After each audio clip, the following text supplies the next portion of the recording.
And we are live. Skip, welcome, welcome so much to the podcast. Lovely to get the opportunity to chat to you. Oh, thank you, Simon. Yeah, the wonders of modern technology. It's amazing, isn't it? I'm Yeah, here based here in the UK, and you're in Vegas. exactly. You And look like you're sitting right next to me. I literally am. Just happens to be via video conference. It's amazing, and also now the whole world can listen in on our conversation and enjoy it as a podcast and enjoy it on YouTube later on. Technology has really transformed the world. Exactly. Amazing. It really is. So Skip, firstly, today we're going to chat through your book, which is Mastering You from the Inside Out. And I was enthralled. I listened to the audio book and I listened to it, over about a week or so. I like to listen to audiobooks when I'm training in the gym and everything. And I'm just going to say thank you, because this book is incredible, and it's already started to transform my life, because I've started to take some of those parts and put it into my personal life, my professional life.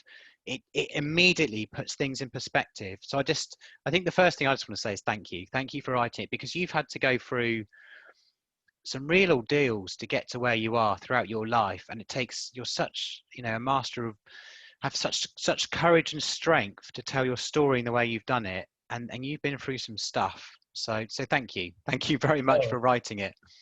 no, you're welcome. You're welcome, Yeah. Simon. That's the purpose of the book is, when I became the CEO of Cyberonics, it was all about improving the lives of people with medically refractory epilepsy and treatment-resistant depression. And that mission really hit me hard, and the impact that you can have on people's lives, which ultimately I decided to do through a book and share not just my success story, which is the easy bit, but share my extraordinary success, the tragedies I've had to overcome, but most importantly, my mistakes and failures. So people can learn from my experience, especially on the mistakes and failures, as opposed to making their own. So, Well, this is the thing, isn't it? Because people, like the saying goes, you learn from your mistakes. You've got to be out there. You've got to be making mistakes to have something to learn from. And I think the mistakes that you've been able to write down and say very openly, very candidly. I mean, you're the CEO of a publicly listed business. I mean, that's a high place in the world to achieve professionally, but also in your personal life to say, in my marriage, I made these mistakes. And then, yeah, people like myself, we can learn from that, because like I was mentioning to you a second ago, I was on the path to making similar mistakes potentially. I'm just married, and then we've got a baby coming in 4 weeks. And, I could definitely see my life in the next 5, 10, 15 years morphing into that direction. So I yeah. think I think it's so important, so good that you've put it all down onto paper, so people can learn, can understand it. It's important. It's an important piece of work, I think. Well, as I say in the chapter that mentions OPM, which in the financial world means other people's money, for mastering you, that means other people's mistakes. And I think that really smart people understand and own and embrace and learn from their mistakes and failures. But really smart people understand, own, embrace, and learn from other people's mistakes. They don't wait to pay the huge tuition that comes from serious mistakes and failures in their own life. They learn from others. Mm. I could just in the first few chapters, and you were talking about, analyzing parents and how that relates to who you are today. And I started doing that almost instantly and thinking, okay, yeah, right, I can get that. My dad does do X, Y, and Z, and that comes out by me doing this or me being in a certain way. And my mum, my mum's a wonderful character, but equally, what did they do for me brilliantly? But what didn't they do for me when I was younger? Well, they never used to challenge me. They used to just give me everything, which made them Right. great parents, right? But they never challenged me enough. And I, Yep. I, I sat down with my wife and talked about that after, and we had a good chat about it. And I just said, I wish they pushed me further. I wish they challenged me. I wish they told me I was wrong. I wish they pushed back on me more, because now I really need that. And your book really kind of, yes, they're fantastic parents, but they also started to help me understand, kind of why I am the way I am. So you can start analyzing it and making changes, I suppose. Exactly. And the whole idea of the origin programming, if you think about it, that's the first 18 years of your life when you're the most impressionable, the most vulnerable, the most open, and the most programmable.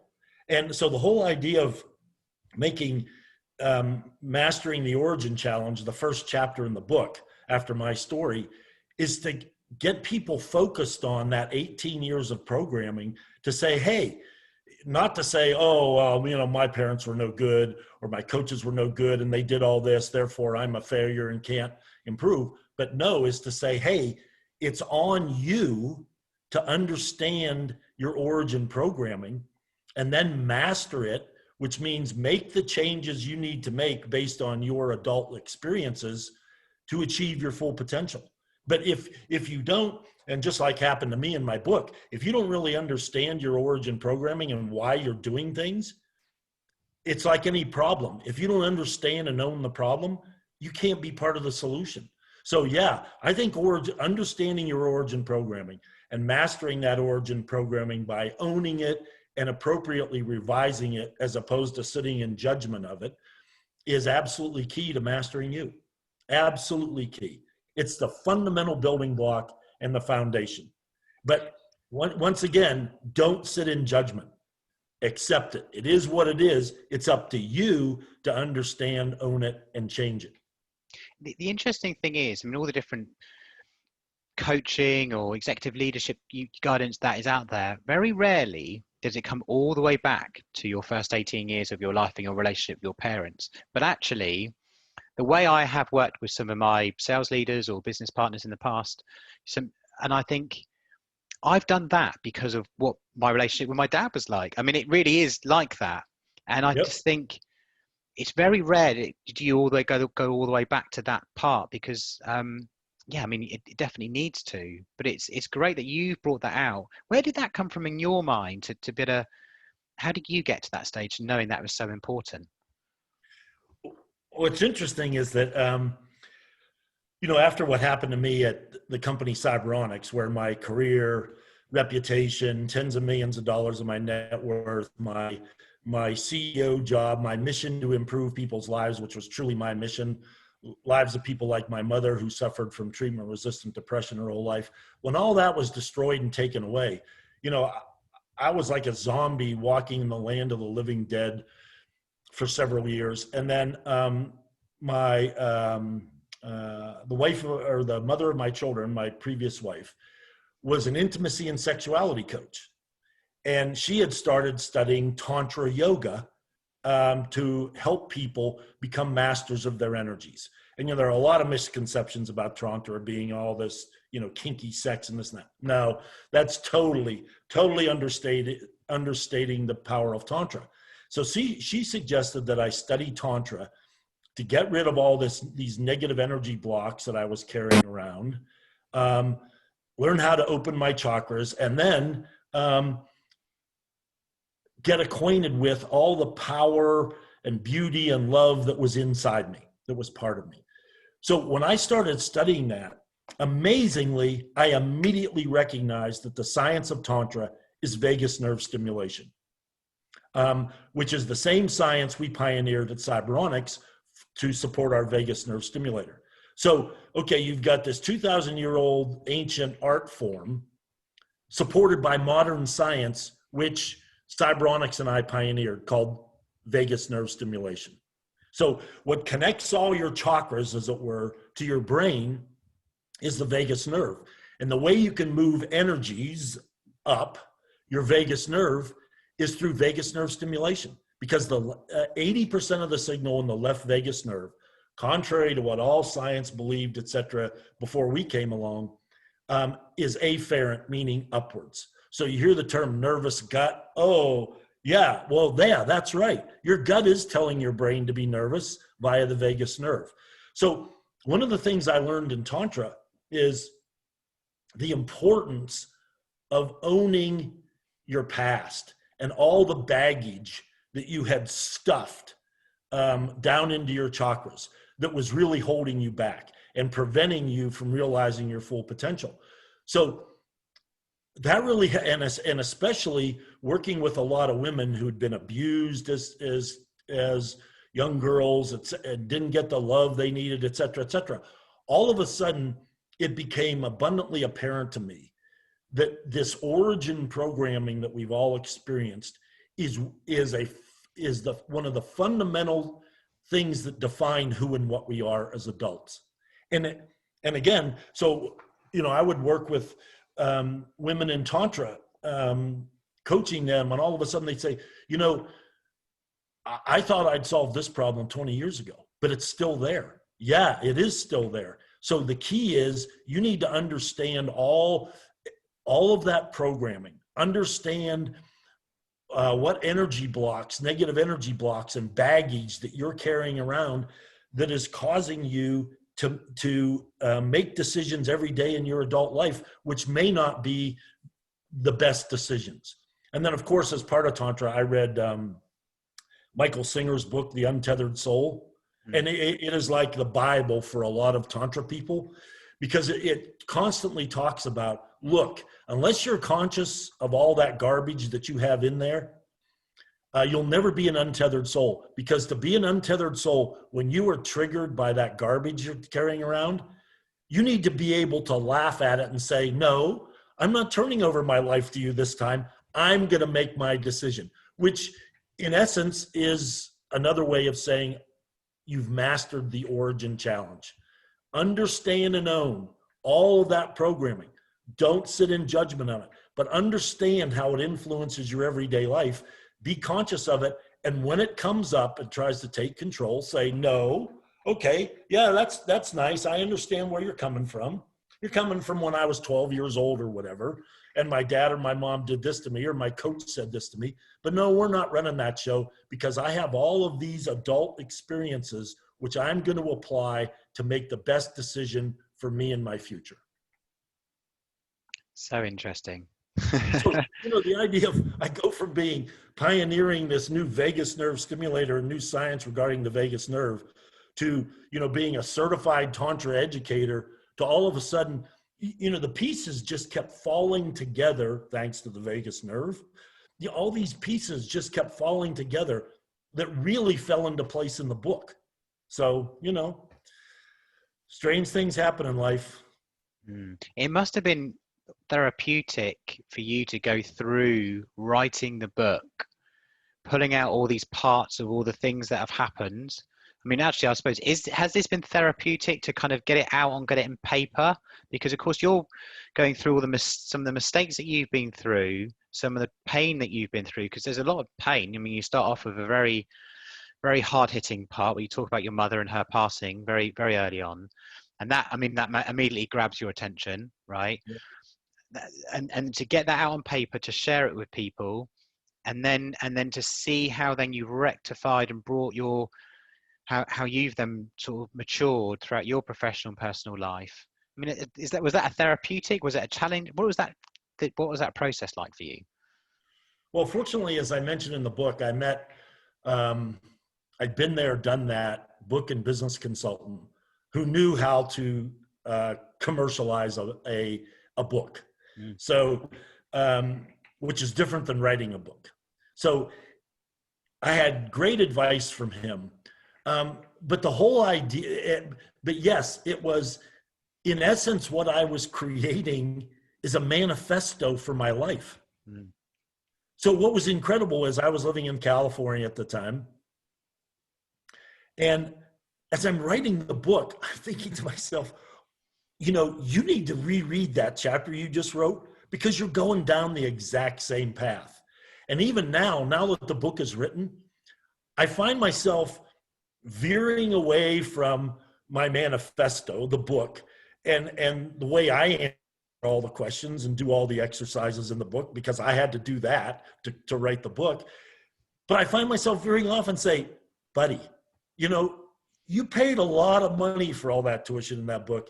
You need to go back and read the chapter on how to win when shit happens, or whatever chapter.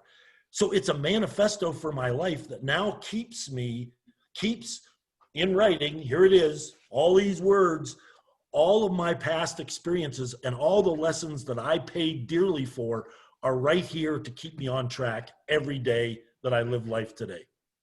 Mm. And So, that's it. And the great thing is you're passing all of that knowledge, all of that experience onto other people via the book, because you've been there, and again, professionally and professionally and personally. Well, professionally, I mean, you've achieved great things. You're an incredibly successful person to lead a business, a publicly listed business, I don't know if you were multi-million or multi-billion, but it was a lot of money, right. publicly traded. To run a business and run a team of that size, I mean, a lot of people would love to get to that stage in their careers. But what you really do talk through is all the challenges that came with managing a business of that size, but then what that meant to you personally and your marriages and everything else. So I think it was, it's really revealing to find out what it's like at that level. Well, one of the other reasons that the book is written the way it is yeah, I've had more than my fair share of success and tragedies and mistakes and failures. But I want to communicate to people, look, mistakes and failures won't kill you unless you let them.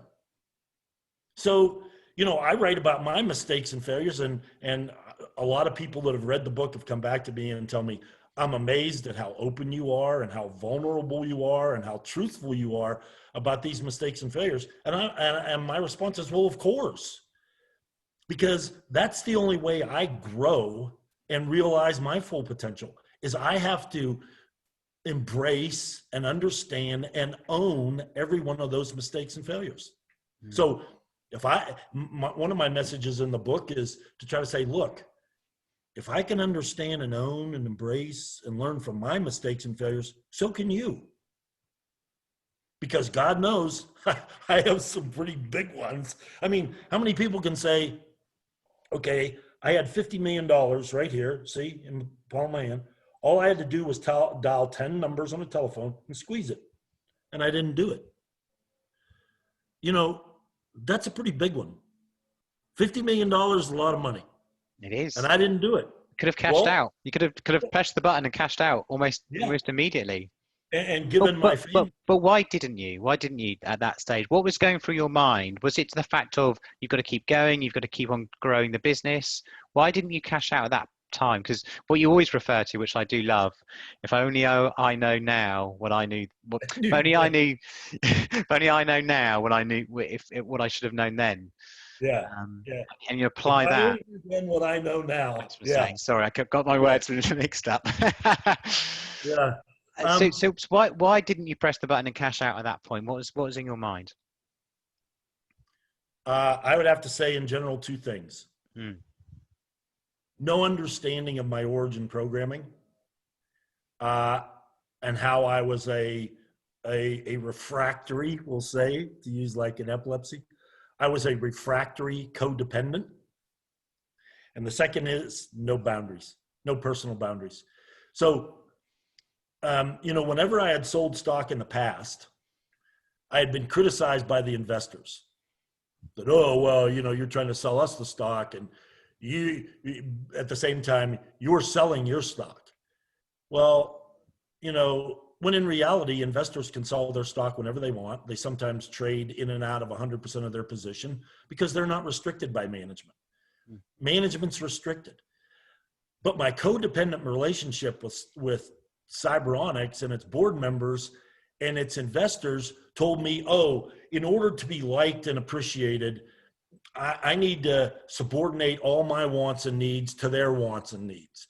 And because these people are my friends, et cetera, et cetera. That's just stupid.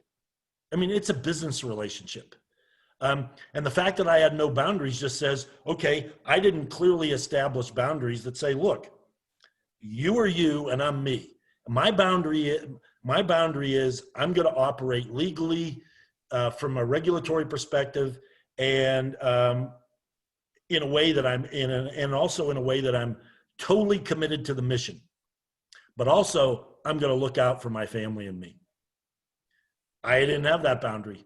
And so what I didn't do is when I had the opportunity to cash out my share my vested share of the value that I created for investors, the billions of dollars of value that I created investors, when I had that opportunity, I didn't do it because of my codependent relationship with the investors and the board members, thinking they were my friends and I wanted them to like me and not ever do anything that they didn't like. And my lack of boundaries that said, wait a minute, there's nothing wrong with me selling this stock. It doesn't in any way impair our ability to accomplish our mission. And also, it's perfectly legal.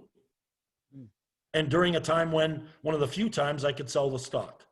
So that goes back to this origin programming concept.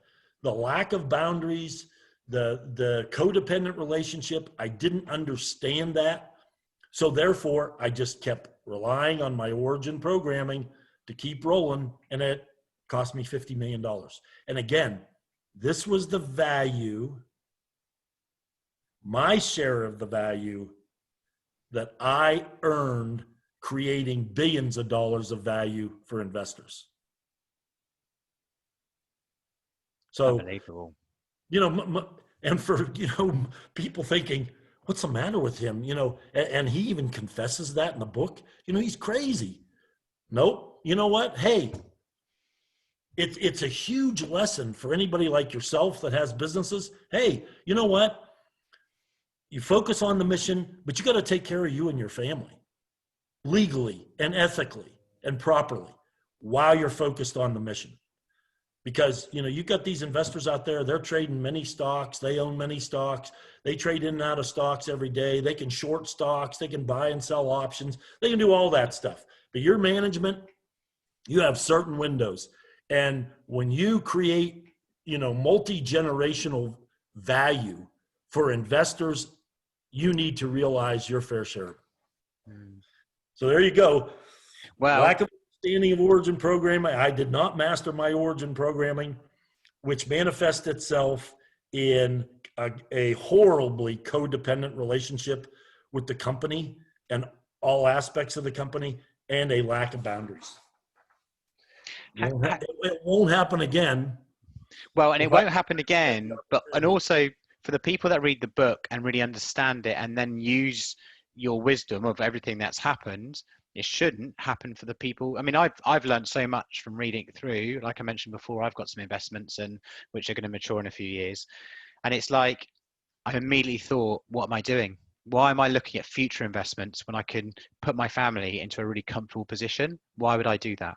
So it's just, that instantly changed for me, because I was just thinking, I'm 40, or going to be 40 when all this happens. I'm like, I can be in a great position. I can be very comfortable. Why continue to invest? So it makes a lot of sense. It really does. And I'm just saying personally, I'm pretty pleased I found, just that one piece, that one nugget, along with everything else, has been incredibly valuable. Let's align that decision back to your origin link those two for me, and what was your upbringing related to that decision? How do you bring those two bits together? Well,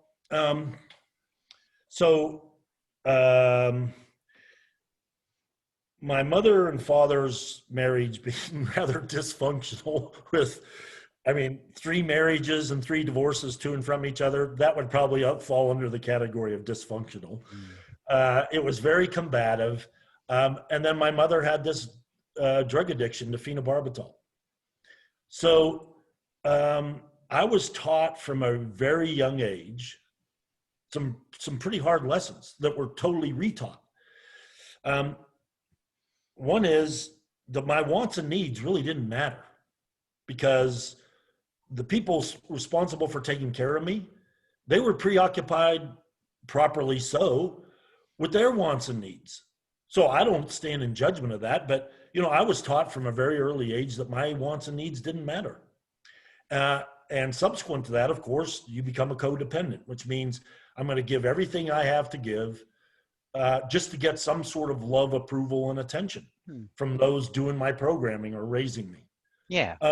And what that goes into is no personal boundaries.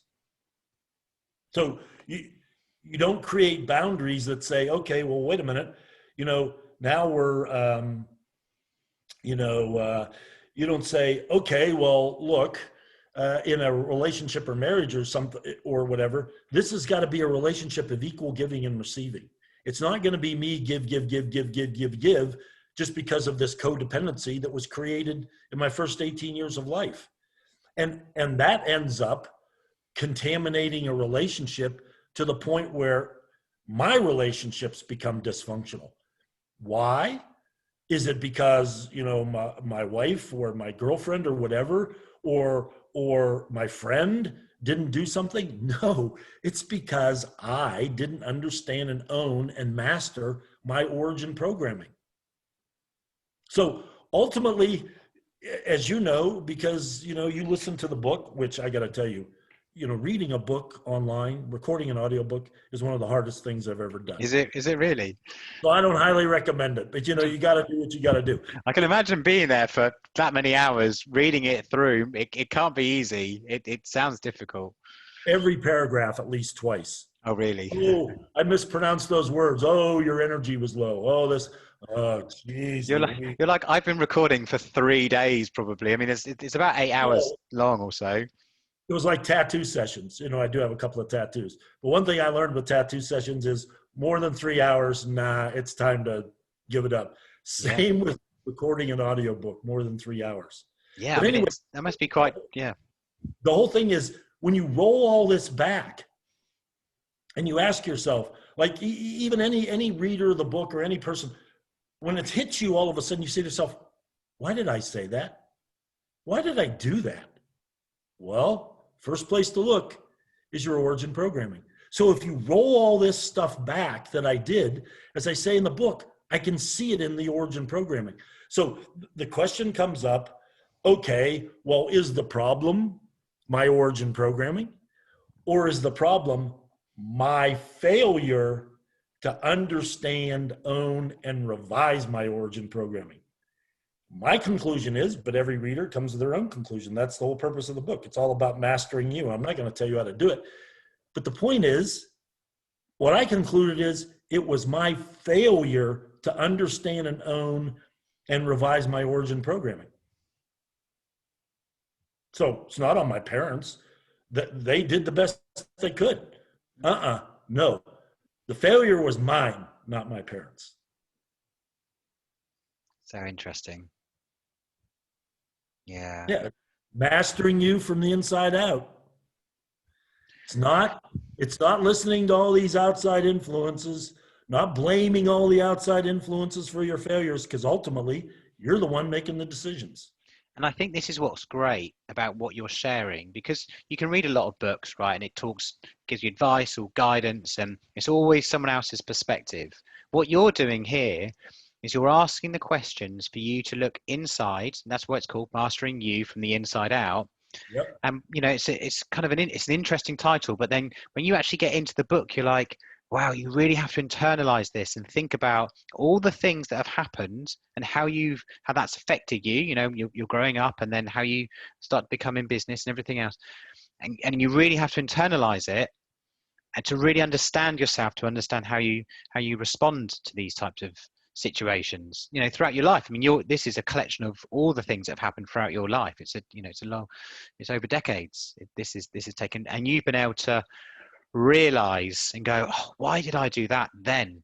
Because it could have meant so much to me now. And that's what you've captured. I think people that will read or listen to the audio book, whichever book, but then try to practice it, will really get so much out of it, because they're gonna get asked the right questions to learn about themselves. I think that's the main thing. The main takeaway is the book is positioning questions that need to be asked. Yeah, I mean, understand from whence you came, create a life plan, then every day live your life plan. And of course, you're going to adjust your life plan as you accumulate more experience. But understand from whence you came, incorporate all your adult experiences, create a life plan, then live the life plan. And, this whole approach to the book, again, comes a little bit from my Tantra education. Because, in the Bhagavad Gita, which is the Hindu Bible, and then Gandhi quoted it all the time, is abandon attachment to outcomes. Because unless you do, you're a slave to ego. So the whole idea of abandoning attachment to outcomes is, with complete integrity, you provide the best teachings or best input into whatever you're doing possible. The outcome's the outcome. So, for instance, when I was teaching Tantra, I quickly figured out that, okay, it's like I say, look, I'm a certified Tantra educator, but I have this unique background in that I was a professional, highly trained and successful professional, and I understand the science better than anybody. I understand the science of vagus nerve stimulation and how and why Tantra works as well, if not better, than even the gurus. Because when I told them who I was, even some of the Tantra gurus, they were stunned. Like, really? You're the vagus nerve stimulator guy? Yeah, I'm the vagus nerve stimulator guy. So my whole philosophy was, look, I have this unique skill set and experience that I'm going to share with you. What you do with it is your business. You can experience it and then say, forget it. I'm not going to practice. And I'm not going to live that life. Well, okay, then you won't really make any change. And it's the same thing as the old adage about fishing, and the purpose of my book is I'm going to help you teach yourself how to fish. I'm sure not going to fish for you, and I am not going to tell you how to fish. I'm going to help you teach yourself the right way to fish for you. So, you want self-help? My book is truly self-help because it's all about the self. And that's why it's mastering you from the inside out. But that's the thing. It probes the right questions and then say simple things. What's your life plan? What's your plan? We work in business every day, and we've got a business plan, which we look to execute every month, every quarter. What's the sales numbers? What's this? Where are we going? Right? Are we on track? Are we not? Right? That's every day. How many people apply that to your life and go, well, what's your life plan? Where are you today? Where were you last year? Where are you getting to next year? What are the goals and objectives that you're working towards? And what's your budget? Every business has a budget. People don't have personal budgets, or a lot of people don't. What's your relationship budget? Especially in this hyper world of consumption, we're being pounded every day from the outside in to buy. Well, how about saving, and how about investing in income producing properties or whatever else to generate alternate income from the salary you're being paid? So you have options and you have long-term financial flexibility. So where does consumption versus creating additional income fall in your business plan or in your life plan? And I'll tell you, I was a victim of that myself, and which is really amazing considering from whence I came and the amount of money that I was making. It became about consumption because people think invariably, just like I did, oh, it's never going to end. I'm going to keep being paid this salary that is just stunning when you think about it. Oh, my stock is never going to go down. It's always going to be worth more and more and more. It really is, looking back at it, insane. But I think a lot of people fall into that same trap because that's the nature of the society in which we live. So create a plan and live the plan every day. Why do you think it is not many people do write a plan, but they do go and but in business, or you go to work every day, normally you have objectives, reviews, those types of things, and you are working towards some sort of plan. The business certainly has a plan for you. Why is it, do you think, in our personal lives that we don't do those things? Well, for me, that's a $50 million question. But quite literally, unfortunately for you. Yeah, exactly. Figuratively, literally, in every way imaginable. But I think it's because people just have this feeling like, well, that's awfully business. Our relationship in my life isn't a business. You know, that's a personal thing. You know, I think, you know, masculine is logic, feminine is emotional. So I think what happens is people get this idea that, okay, business is masculine, it has to be logic, and it's all about the money and this and that. But there's a lot more than just about money in businesses. You know, there are a lot of qualitative goals to get to where you're going to accomplish a mission of improving millions of people's lives, for instance. But I think when people roll it over into the personal side of the life, I think the whole feminine side takes over, and it's like, well, this is emotional, and we don't want to turn this into all about money and this and that. Well, why not? If a plan's important in your business, why isn't a plan important in your relationship? And, you know, that's a big thing I talk about in the book as well, observing a lot of other people. Look, you know, especially in this day and age with online dating sites and all this garbage out there, I think every young couple like yourselves, you need a relationship plan that defines your relationship in writing. Like, and that's a contract, that's a legal agreement. We don't need, well, okay. You don't write it down, it's all BS in my opinion. It's got to be written down, everybody agrees to it. But the whole idea of what's your definition? I'm not going to tell you what it should be. That's not my job. What do you, or what does any person with a romantic partner, what do you want the boundaries of your relationship to be? How do you define committed monogamous? How do you define cheating?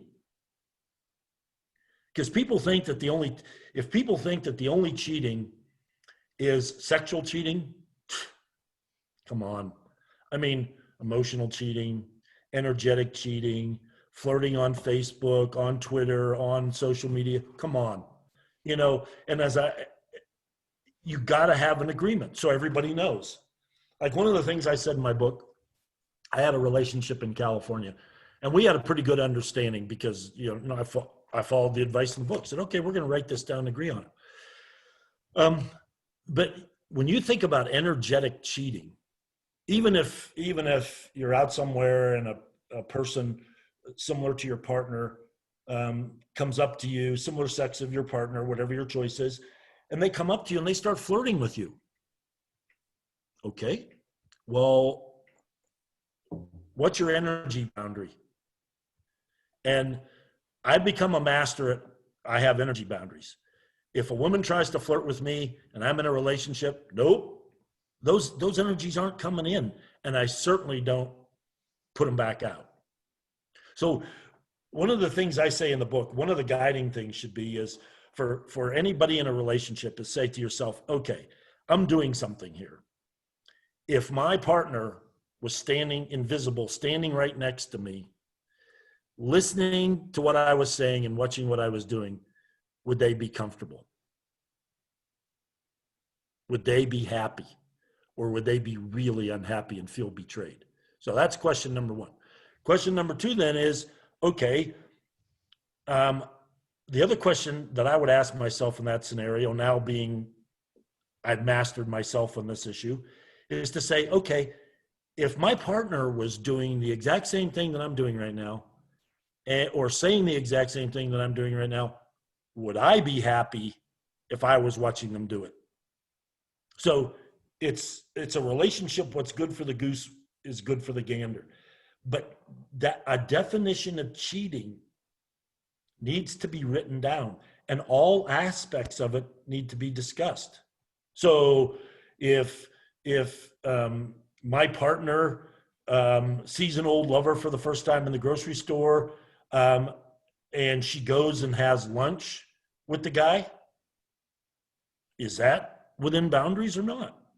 And, you know, whatever a couple agrees on, it's perfectly fine because you've decided that works for you. But it's got to be equally applied to both partners. Mm-hmm. So that's all part of the plans I'm talking about. And I just think a lot of people are reticent about writing things down because, oh, that sounds like awfully legal and this and that. Well, you know, if Bill Gates needs a written down plan to donate billions of dollars because it clarifies his thinking. I think that's true for everybody as regards all important aspects of your life. Write things down to clarify your thinking.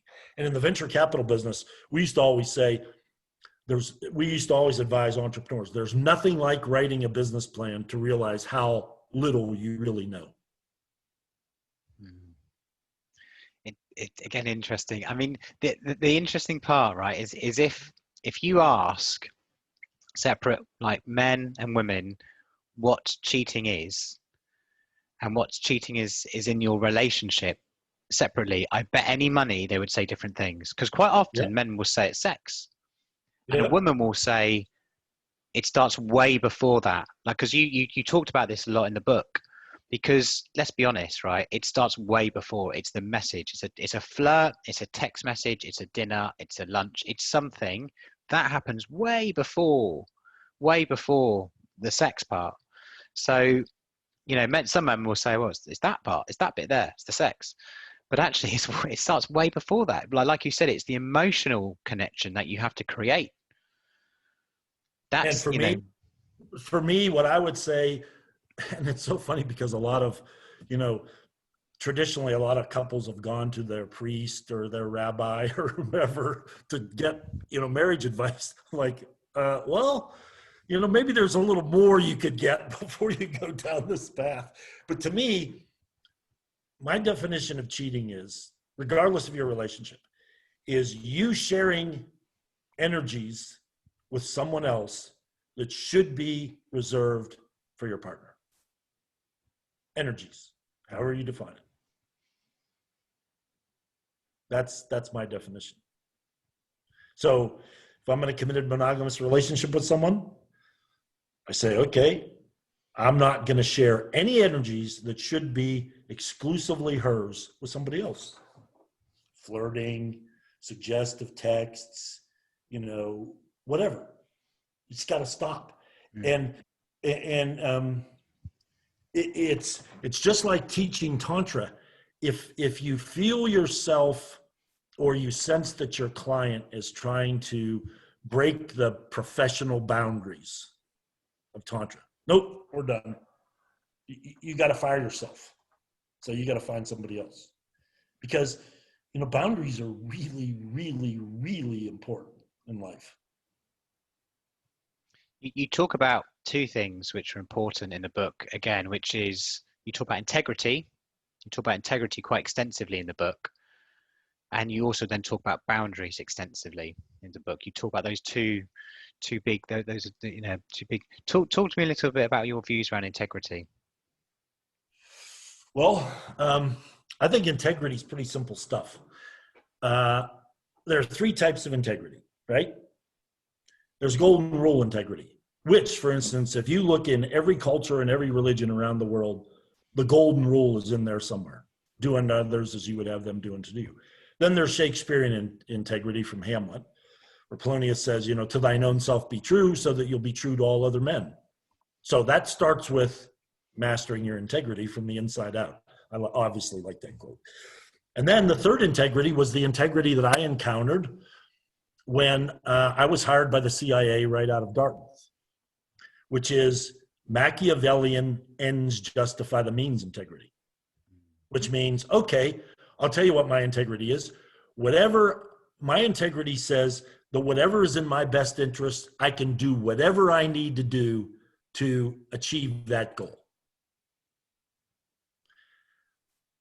When I was hired by the CIA in 1976. Unfortunately, Jimmy Carter killed my job there. I wouldn't be talking to you today.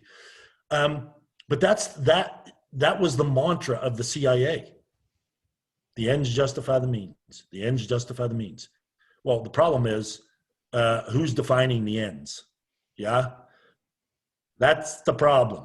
Because if it's in this definition of solely national security at all costs, well, you know what the means are. The means are you take advantage of, you manipulate, and ultimately kill and eliminate whatever assets you have to eliminate. So to me, those are your three choices of integrity. And Machiavellian ends justify the means isn't integrity, because it's constantly changing. It's situational integrity. And God knows, if you want to see Machiavellian ends justify the means integrity, look at every politician worldwide. Look at our leaders. They tell us every day that that's okay. Oh, yeah, we're going to do this presidential debate. And well, it's of course okay for me to lie and overpromise, knowing that I'm not going to deliver, because that's what I need to do to get elected. No, that's not integrity. So, one of the things that I recently did a video on integrity, it was a tip. And I think what the good thing for people to do to figure out what kind of integrity they really want to live every day is make a list of 3 people that they know whose integrity they admire, who they would trust with their kids, with their life, with their money, unconditionally. Okay, then write down what kind of integrity those people have. Is it Machiavellian? Is it Shakespearean? Is it golden rule? Is it a combination of golden rule and Shakespearean, which are easily combined? What is it? And all of a sudden, you're going to figure out, whoa, yeah. Why do I like these people? Because I trust them. I trust their integrity. I trust that their integrity isn't situational like Machiavellian ends justify the means integrity is. Well, that's telling you something. Because don't you want to be somebody that's trusted and respected? Yeah. So be like those 3 people you just identified. And in today's world, I'll tell you, son, it's very hard to do. Very hard to do because of all the outside influences that are constantly telling us that it's okay to have situational integrity. It's okay to be Machiavellian. Well, look up in the dictionary what it means to be Machiavellian. I don't want to be described like that. So, yeah, integrity, it's like understanding your origin challenge. Mastering your integrity from the inside out. It establishes who and what you are. And I used to tell people that worked for me, I said, look, when it's all said and done, you have to be really happy with the person looking back at you when you're looking in the mirror. And that's why at Cyberonics, one of the things I kept telling people over and over and over, if it isn't consistent with our mission, don't do it. And that was another concept at Cyberonics that I was really proud of. This idea of creating a non-zero-sum game, which rolls into integrity. Because a zero-sum game is whatever number of people and whatever amount they win, the same number of people have to lose the same amount. But in a non-zero-sum game, everybody wins or loses together. So my message for the people at Cyberonics is, look, our mission has to be a non-zero-sum game, where if we accomplish our mission and improve the lives of people touched by these terrible illnesses, no fault of their own, then we need to accomplish all of our personal, professional, and financial goals. But if we don't accomplish those missions, then we don't accomplish our goals, which is, again, rolls into the whole philosophy at Cyberonics, why we created this patient registry to show how well or poorly commercial patients with certain types of epilepsy and comorbidities responded to our device. And I had a world-renowned neurologist tell me, you're crazy for doing that. Isn't your job to sell more devices? Because they said, it's going to show that a lot of people don't derive benefit. I said, no, my job is to accomplish the Cyberonics mission, which is exactly why we're doing this, because I want physicians and patients to make fully informed decisions about our therapy. That's the other thing, you talk about integrity, it rolls into, buying and selling your way to abundance in the book. And the way to do that when you're buying is to make sure you're a fully informed customer. Know what your wants and needs are. Know whether the product fits your wants and needs and which ones it satisfies and which one it doesn't. Know whether or not you have a budget for it, et cetera, so that you're a fully informed buyer. In my mind, the way you sell your way to abundance is you create fully informed buyers. And most people are going to go, okay, he's totally crazy when he says this. That's by selling not only what your product is, and maybe not as much, but also selling what your product isn't. You know why? Because you're managing your customers' expectations. And when you manage those customers' expectations, you have a much higher probability of having happy customers who will say, you know what, this person and their product delivered on their promises. So what do? They buy more from you, or they recommend to all of their colleagues and friends your product and you. And that all rolls back to you being totally honest and creating a fully informed buyer by also selling what your product isn't. I found that a fascinating part of the book and the advice, because like you're saying, you need to create situations, if you're selling something, so the person is they're fully informed. They know the benefits. They also know the things it won't do. So that person who's buying, again, is fully informed of their decision. And which, of course, if they're getting the information of, actually, yes, I'm going to get these benefits, but it's not going to do these things for you either, and this is the chances of it to be successful. I mean, that's a far better way of positioning something. But what do we see today? We go into Amazon, it's going to do this, going to do this in 30 days. You're going to feel this great on that date. You're going to buy this nutrition, or you're going to buy whatever it is. And then, but then how often do we then not go back to it? We go, oh, that didn't deliver because it oversold at the very beginning, which kind of hooked you in. But then you weren't being fully informed, and you weren't being true to yourself as well as you're making that decision. That's right. And, I talk in the book about how to deliver on your promises and be a hero. It's all about creating expectations in other people that you're trying to sell something to. If they have grossly unreasonable expectation because you've applied the old P.T. Barnum, a sucker's born every minute, and you try to sell them the bill of goods like a lot of politicians, grossly overpromising, well, your customer's not going to be very happy. They're never going to buy from you again, and they're sure as heck aren't going to recommend you and your product. So why do that? Oh, I really need this sale today. Well, okay, you want to be short-term greedy? Then maybe that need will be satisfied. But your long-term greedy or long-term need for financial stability won't be there either. Yeah, people, it was so funny. When I would talk to salespeople at Cyberonics and say, look, you need to sell equally what this product is and as what it is, they'd look at me like, has this guy ever sold anything in his life? Well, this is it, because you don't expect your CEO to say that to you. Right. To say, listen, show them both sides of the coin. Show that there's no magic trick. This is what it does. This is what it doesn't do.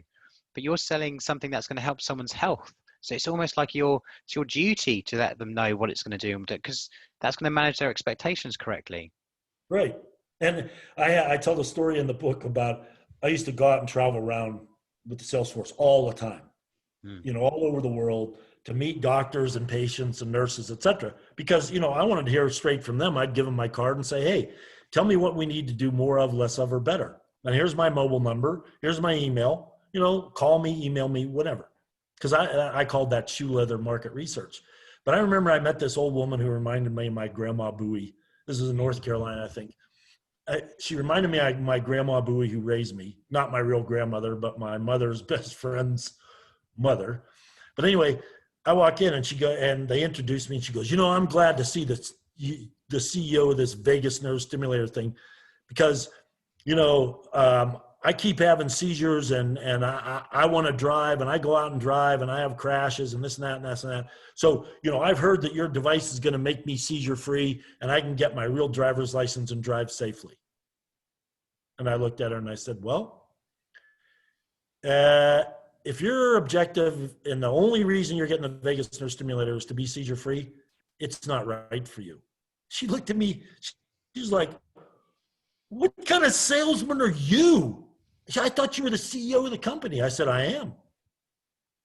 And I'm selling you a product where you expect it to perform. So if you want to be seizure free, no, it's not likely to do that. So let me show you the registry data. And I pulled out the registry data on seizure control and quality of life and said, okay, these are patients like you. You can see the low percentage that are seizure free, 2%. But you can also see how many have had significant reductions in their seizures and improvements in their quality of life. So I said, you got to decide now you're making a fully informed decision. You have to decide if this is right for you. And, like my grandma Boo, she was like shaking her head, like, I've never heard of such a thing. And you're the CEO of the company, huh? I'm like, yeah. So we left, and the doctor later called us up, and he couldn't believe it either. And she got the vagus nerve stimulator and did really well. But was she seizure free? No. So, but she still had an improvement in her life. oh yeah, significant. A significant improvement to her life, but her expectations were matched, because what would have happened, she would have bought the product. You could have just said, it's going to solve everything. It's going to solve every one of your problems. Oh yeah. Then she would have bought the product, and then her expectations would have implanted in her body in an operation. And then she's like, this is BS. That guy sold me a bunch of BS. The CEO of the company sold me a bunch of BS. And even more importantly, the doctor who witnessed it and the nurse would have said, God, that guy's just a total shyster. Oh, exactly. But because you told them now the reality is, I don't know what percentage of her seizures has reduced, but let's just say it's 70% of her seizures, right? That is probably a dramatic step forward to where she was. So because you've managed her expectations, she's now really comfortable and happy with the service, because you said it's not going to stop them completely. But wouldn't you feel better if you were 70% further ahead? Yeah.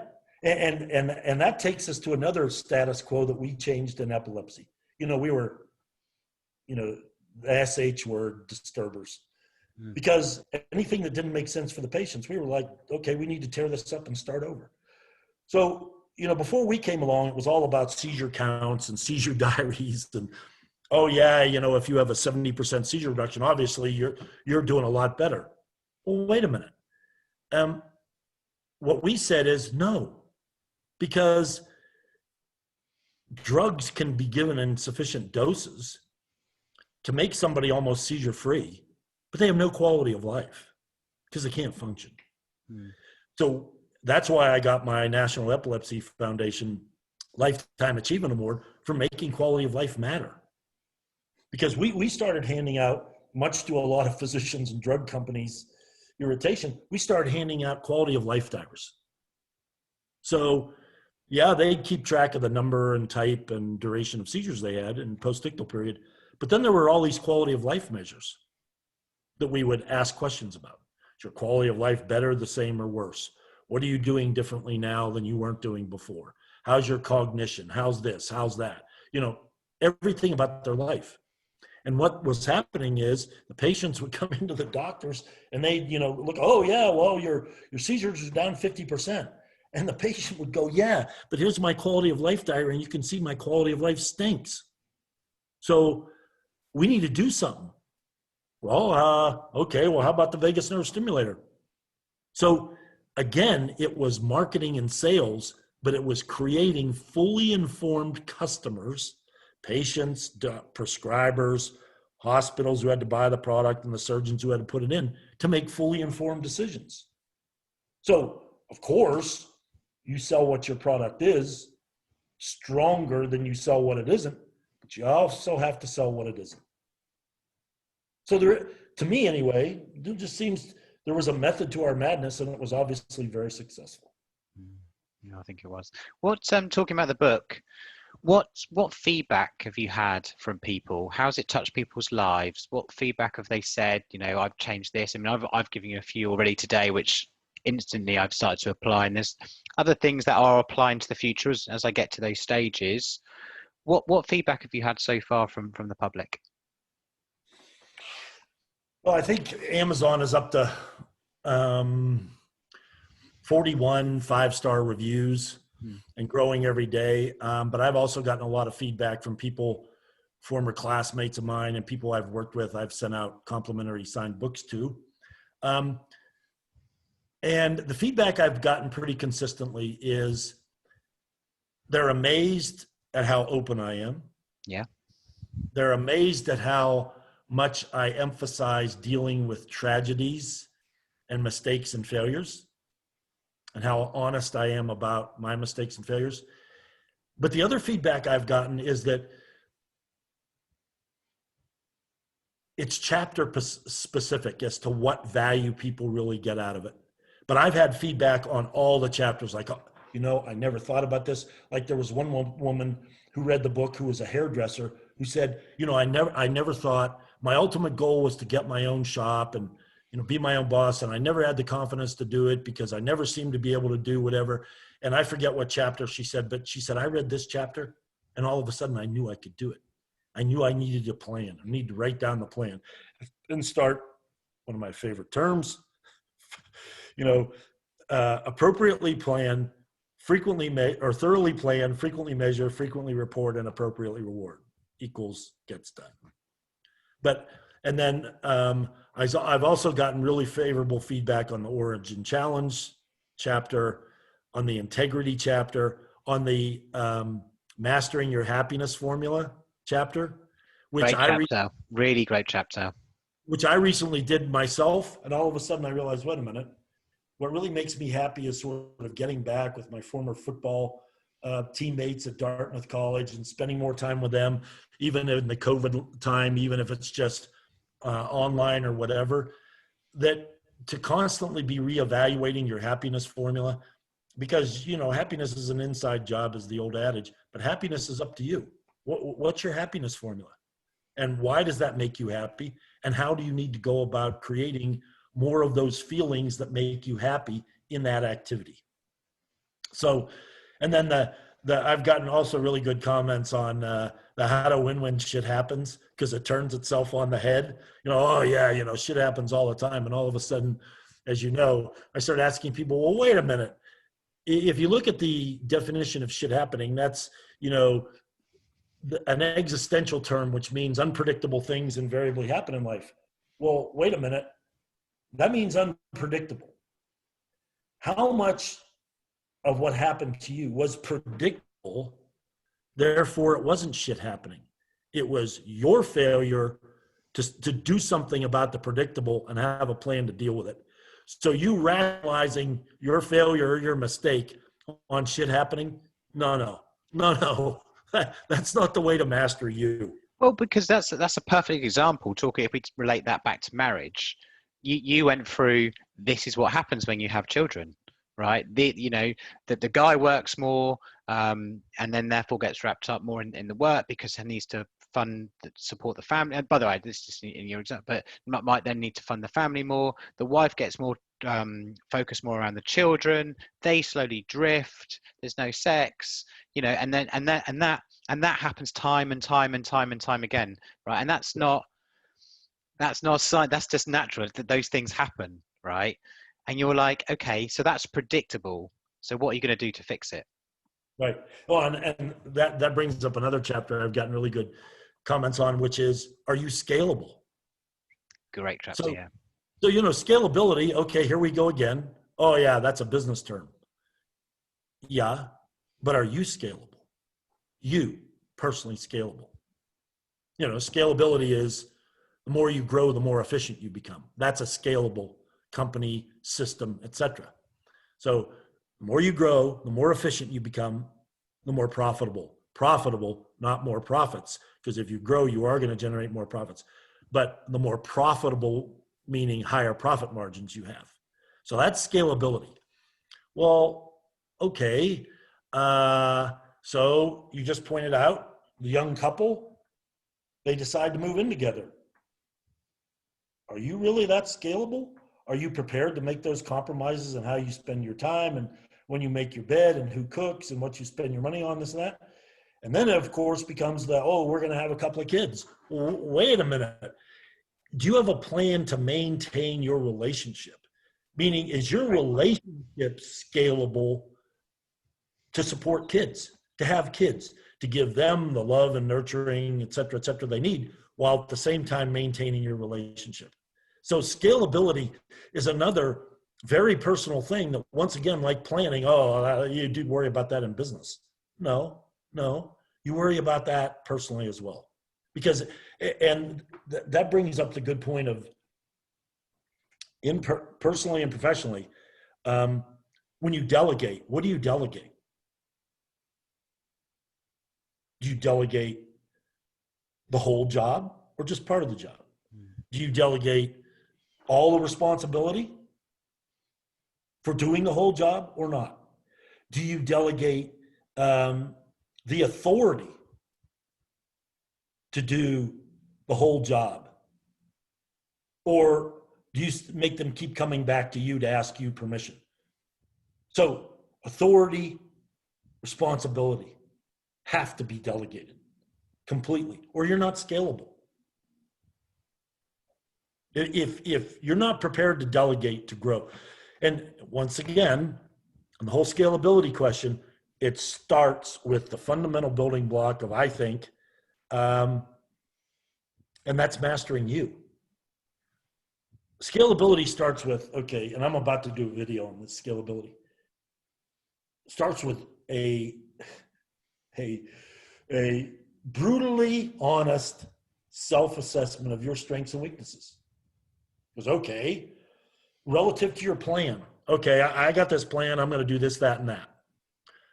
Like, okay, my new wife and I are going to have 3 kids. Okay, well, let's look at your strengths and weaknesses to handle that individually and as a relationship. So, ooh, boy, no. Okay, we got these strengths, but we need more strengths, or we need fewer weaknesses. So what do? You got to put in place the resources, including people, to address your strengths and weaknesses, to make your goal achievable. And then once you identify who those are, you have to be prepared to properly delegate. So let's say you decide, all right, well, we're going to have a couple of kids and this and that. Well, you know what? We need to hire a nanny, or we need to hire some domestic people to come in and clean the house. Well, all right. So then what happens when you hire these cleaning people to come in and clean your house? Right. You tell them what you want to do, what you want to expect them to do. They do a half-baked job. So what do? Do you do it for them? Because if you do, you just compromised your plan, and you're not scalable because you've taken time away from yourself or your relationship to do the job that you hired somebody else to do. And that also goes into hiring. Do you hire people that have been there, done that? Or do you make the mistake of a lot of new CEOs who hire people that are less qualified for their jobs than the CEO is for theirs, thinking that, okay, this is going to keep this person from taking my job? No, that person is going to cost you your job because they're not going to perform. And ultimately, it's going to be your responsibility. So scalability starts with, assessing your own strengths and weaknesses versus your plan. Okay, well, then you have to ask yourself, what additional resources, including people, do I need to achieve this plan? And if you think you can bring on those resources, then you have to fully delegate responsibility and authority for what they're doing and properly manage them. Because if they're not doing the job and you do it for them, you're not scalable. But if they're not doing the job and you try to manage them to get them to do the job, then maybe you're scalable. Or if they don't do the job and you go through 3 or 4 iterations of this, you're not hiring the right people. So you're not scalable. So interesting. Skip, it's been so interesting talking to you. Thank you so much for your time. Where can people get access to your book? Where is it available? Oh, it's on Amazon. And all the forms you want, ebook, paperback, and also audiobook, which you listen to. I always love audiobooks. It's part of Audible membership, just because I can listen and train and run and all those sorts of things at the same time. It means I'm fully focused. I tend to get distracted when I'm reading, quite simply. But yeah, audiobooks definitely was the version that I used. But I mean, I got through that in less than a week. Because it was just I was so excited. I mean, for me, I was like, okay, right, I know I train most mornings, but I was looking forward to going out because I knew I was going to listen to you again. And then I was able to apply a lot of the practices almost immediately. And then some things, the planning would be longer term, but things I was coming in, like I said to you before, I was coming into my wife saying, we need a plan, we need some boundaries, we need some rules. And she was there like, she's trying to just eat her avocado, and Brett's going, where's this come from? Yeah, blame the guy with the suit and the shirt sleeve torn off in the photo. So yeah, Amazon, or people can go to my website, skipcummins.com, and they'll find the book there, and lots of other products that I offer that can help people. So I have weekly group calls. I have talks that I can give, and then I do individual and group training and mentoring coaching. The other thing is I'm working on, and I also have a lot of free content up online on my social media, which you'll find on my website. I have various videos and quotes that I publish every week. And the other thing that's coming soon, which I think is going to be extremely valuable to anybody interested in mastering themselves from the inside out, is I'm going to come out with a series of online video courses that include not only me narrating PowerPoint slides and teaching the course, but equally importantly, worksheets for them to complete, for instance, on the Origin Challenge. And then I provide the worksheets I completed when I did the course. So all of a sudden it's, okay, I need some ideas here. And then you'll read my very comprehensive worksheets I completed to do the course. So it's really like a framework put on each chapter to really dive deep into the subject matter of that chapter. And those will be coming soon. I think by the end of the year, I'll probably have 3 online video courses up somewhere, maybe Udemy, but I'll let you know when they're up. Because I think that's the thing. And although I listened to the audio book within a week or so, and I think I can apply them. It's a sort of book which you can come back again in 3 months or 6 months and go through it again. And I think that the next step is like exactly what you're planning, which I'm really pleased about, is you now need a framework to write it all down and then have something that which you can go back and revisit. Right. Because it's not just about business. It's also about your personal life. It's about integrity. It's about you taking responsibility. It's about your relationship with your parents. It really is. That's what really intrigued me. Is it covers the full spectrum of your life because they're all interlinked, and that's what we need. It's got to be interlinked because that's how our lives are, especially now in today's world. I mean, right now I'm doing a podcast. 2 minutes ago I was on a sales call, and then I'm going to be having dinner with my wife. That's how our lives are, and each one of those, and then later on I'm going to call my mum, tell her about chatting with you, and tell her about my past, but all of those things are all interlinked, which are all happening every hour, and that has to be linked like that. And again, the whole Mastering You program is, I'm not telling you what to do. I'm not telling you what to think. I'm simply providing a framework for you to decide who and what you are from the inside out and live it every day. That's it. You're posing the questions. Yep. Just posing the questions for you to answer, for someone to answer. And giving you the benefit of my experience. Which, by the way, is an incredible level of experience. And you've been incredibly candid and open with that experience, right? So through some of those mistakes, as you say, but the real clever people, I think, will take those mistakes and go, I'm not going to make the same ones. I'm going to learn from Skip. Exactly. Exactly. Skip, it's been a real pleasure talking to you today. Thank you so much. Thank you for writing the book. It's changed me very quickly, and I'm sure it's going to change many millions of people's as well. Thank you, Simon. Thank you, and Skip. Everyone out there who watches it. So thank you so much, Skip. You take care. Good luck. Yep. All the best. Bye-bye. Bye-bye.